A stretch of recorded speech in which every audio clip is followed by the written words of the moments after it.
Bonjour à tous, vous écoutez Servez-vous, la première chaîne de podcast spécialisée dans les services à la personne. Ce podcast vous est proposé par Aladom, plateforme de mise en relation dans le secteur des services de proximité entre particuliers et professionnels. Aujourd'hui, c'est un épisode hors série puisque cette année, Servez-vous est fier de participer au Podcaston. Donc qu'est-ce que le Podcaston ? Eh bien, c'est le plus grand événement caritatif mondial dédié au podcast. Une initiative à but non lucratif qui mobilise des milliers de podcasteurs pour mettre en lumière des causes essentielles.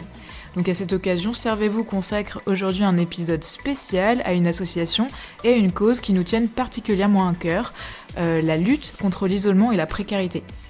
Donc pour cet épisode du Podcaston, on a choisi de mettre en lumière Entourage, une association qui agit concrètement pour recréer du lien entre les personnes en situation de précarité et d'isolement et les citoyens. Et pour en parler aujourd'hui, j'ai le plaisir de recevoir Lauriane Simon, responsable de la communauté Ouest chez Entourage. Donc chez Aladom, Entourage on connaît bien. Donc pour la petite anecdote, en fait, on partage nos locaux à Rennes. Donc voilà, autant dire qu'on se connaît déjà un petit peu avec Lauriane. Aujourd'hui, elle va nous raconter son parcours, nous expliquer les actions menées par Entourage et nous montrer comment chacun à notre échelle, peut agir contre l'isolement. Bonne écoute!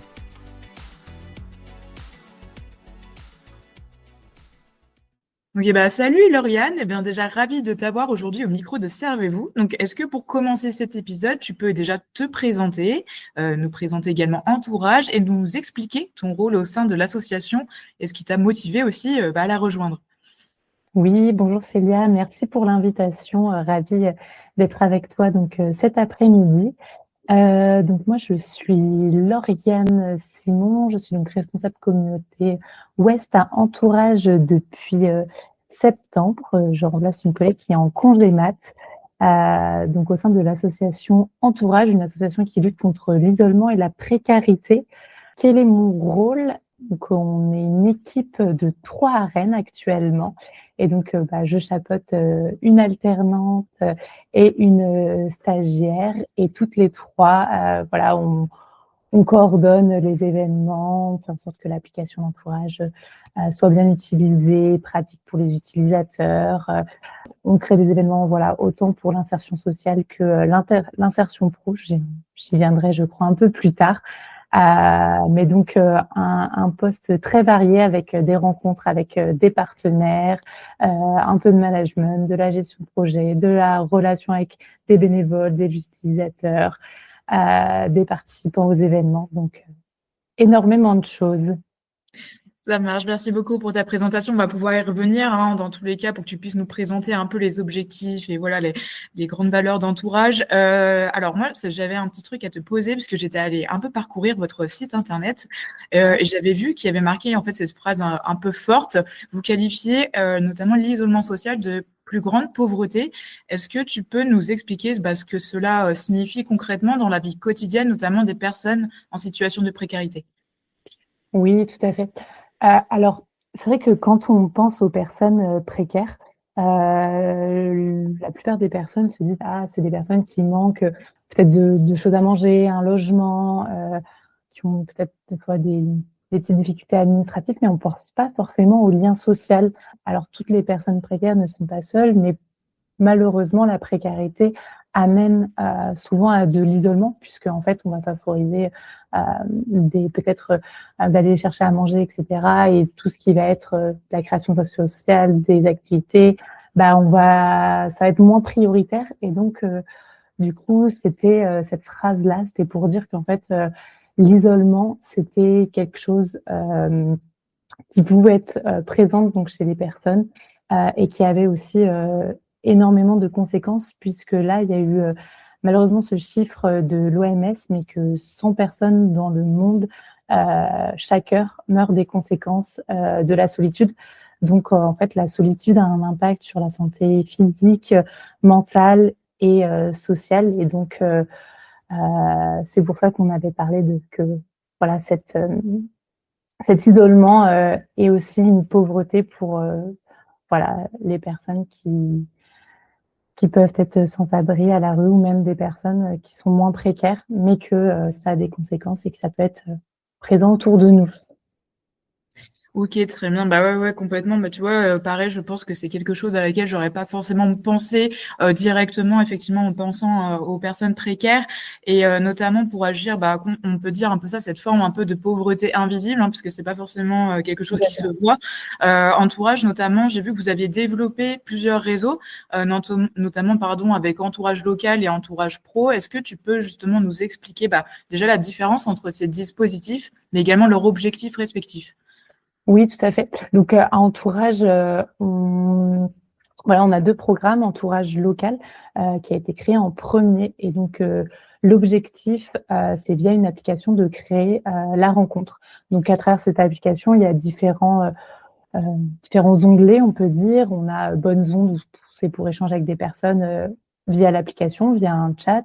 On a une partie, un peu plus, entraide où, par exemple, si vous avez un téléphone, une couette, voilà, que vous voulez donner, bah, vous pouvez et des personnes qui ont des besoins, par exemple, de, d'un téléphone ou autre, peuvent aussi faire des demandes. Donc là, c'est l'objectif de se donner des dons. Il y a aussi une partie événements.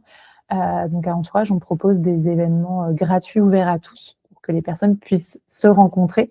Par exemple, à Rennes, on a des événements récurrents qui sont, les soirées jeux, les soirées escalade, des rencontres nomades aussi pour aller à la rencontre des personnes sans abri et savoir comment en fait, échanger avec elles, prendre le temps, de discuter.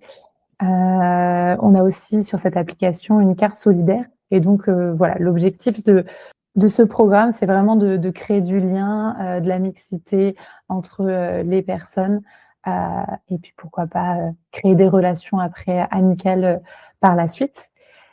Et ensuite, Entourage a développé Entourage Pro et donc l'objectif est le même, c'est toujours de créer, la rencontre, mais là, cette fois-ci, plutôt avec des personnes qu'on appelle les candidats, donc qui sont à la recherche d'un emploi et les personnes, donc qui sont plutôt, actifs, dans le monde du travail et qui ont, des coups de pouce à apporter. Ça peut être, relecture de CV, lettre de motivation, du réseau aussi ou expliquer son métier. Et donc, là, ça passe pas via une application, mais via une plateforme, où les coachs et candidats peuvent échanger entre eux et on propose également, des événements en présentiel pour qu'ils puissent, se rencontrer et tout comme Entourage Local, c'est gratuit et c'est ouvert à ceux et celles qui le souhaitent. Super, ben, merci beaucoup. Bah, notamment, tu l'as dit, hein, ce qui est bien avec ces programmes, c'est que, bah, vous, mettez vraiment en avant les rencontres humaines derrière ces dispositifs et notamment, voilà, c'est une petite question que je voulais te poser. Est-ce que tu pourrais, bah, nous partager notamment un témoignage ou alors une réussite qui t'a particulièrement, bah, marquée depuis ton arrivée dans l'association? Oui, je pense à, ouais, une personne de la communauté, qui est venue me voir et qui m'a dit, «En ce moment, c'est la galère pour moi, j'ai des problèmes administratifs, enfin, avec le logement, je suis pas sûre que j'aurai, toujours mon logement d'ici la fin du mois, c'est compliqué». Il me racontait un peu, qu'il avait plein de soucis, mais il me disait: «Mais ce soir, je suis content parce que je vais à Entourage, je vais aller à une soirée jeu et ça va être mon sas. Je vais pouvoir, penser à autre chose, passer un bon moment avec les personnes que j'ai rencontrées». Parce que c'est une personne qui, voilà, ça fait quelques mois qui est maintenant participe à nos activités, mais qui est arrivé et était tout seul. Donc il me disait qu'il était content d'avoir rencontré des personnes et que là, en fait, ça allait être sa petite bulle de respiration, qui reprenait de l'énergie et que du coup, il était, content d'avoir ce sas-là. Ah bah, en tout cas, ça montre bien, bah, l'impact, hein, notamment que ça peut avoir donc bah, en tout cas, très beau témoignage, merci et également pour celles et ceux, bah, qui nous écoutent là en ce moment et qui se demandent peut-être comment, bah, agir aussi à leur échelle, comment ils peuvent s'engager concrètement et durablement, notamment pour rompre, bah, l'isolement autour d'eux? En fait, ça peut être des petites choses simples, dire bonjour aux personnes sans abri, donner un petit coup de main quand on voit que quelqu'un a des difficultés. Là, si jamais vous voulez aller plus loin et par exemple, rejoindre Entourage à une autre association, sur notre application, vous avez aussi, un onglet qui s'appelle sensibilisation et c'est pour, justement vous donner des conseils pour, aller à la rencontre, des personnes, précaires et isolées. Vous pouvez également participer à nos rencontres nomades où là, on va, donner, voilà, des conseils sur comment aborder les personnes sans abri. Et après, vous, de votre côté, vous pouvez peut-être être plus à l'aise pour échanger avec les personnes sans abri que vous rencontrerez donc par la suite. Mais déjà, ne pas les ignorer, dire bonjour, puis pourquoi pas s'engager dans une association, ça peut être chouette, ou participer même à nos événements, vous seriez les bienvenus.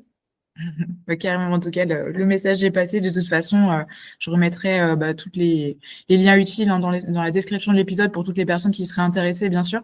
Et notamment, j'ai envie de dire, malgré cette dynamique positive à créer et recréer du lien social, ça peut rester un défi. Quels sont aujourd'hui, on va dire, les principaux obstacles que vous avez pu rencontrer, notamment que ce soit sur le terrain ou en matière justement de sensibilisation du grand public? La première chose, je dirais, qui me vient en tête, c'est que les personnes ont tendance à vouloir donner quelque chose. Par exemple, distribuer à manger, donner un peu d'argent, et cetera. Et quand on explique aux personnes qui veulent s'engager avec entourage, en fait, ce qu'on leur propose de donner, c'est de leur temps. C'est de participer à une soirée jeu, d'échanger avec les personnes. Et c'est vrai que c'est pas toujours facile à, à comprendre et à être à l'aise aussi, mais de se dire, en fait, de donner du temps, c'est déjà énorme, en fait, pour ces personnes-là. Donc, c'est bien de réexpliquer le rôle, en fait, d'entourage, et qu'en fait, on peut venir quelque part les mains dans les poches, et comme ça, on peut déjà agir et avoir de l'impact. Ok, oui, concrètement, c'est vraiment les échanges humains qui sont véritablement importants, en fait. Oui, tout à fait. Et d'ailleurs, dans les rencontres nomades, c'est vraiment notre objectif de venir avec rien du tout pour favoriser justement cette rencontre, et être vraiment sur l'échange avec la personne sans autre chose à côté. Parce que quand je sais pas, on va faire ses courses, ou on marche pour aller à la gare ou autre, on croise des personnes sans abri, et en fait, on n'a rien sur nous, on n'a pas de quoi donner un café, et cetera. Alors, je ne dis pas qu'il ne faut pas donner un café ou autre, hein. D'autres associations font des distributions, partagent des choses, et c'est hyper important. Et c'est très complémentaire avec ce que peuvent proposer les unes avec les autres. Mais nous, l'idée, c'est vraiment de se focaliser sur le lien social. Donc voilà. Ok, super, merci beaucoup. Et notamment à titre plus personnel, je pense que travailler forcément au contact de personnes isolées ou en grande précarité, ça peut potentiellement changer, j'ai envie de dire, le regard qu'on peut porter un peu sur le monde. Quel impact pour toi cette expérience a-t-elle eu, notamment sur ta vision des autres? Moi, je travaille dans la société depuis maintenant quelques années, mais c'est vrai que je suis assez impressionnée par la résilience des personnes, voilà, que j'ai pu rencontrer.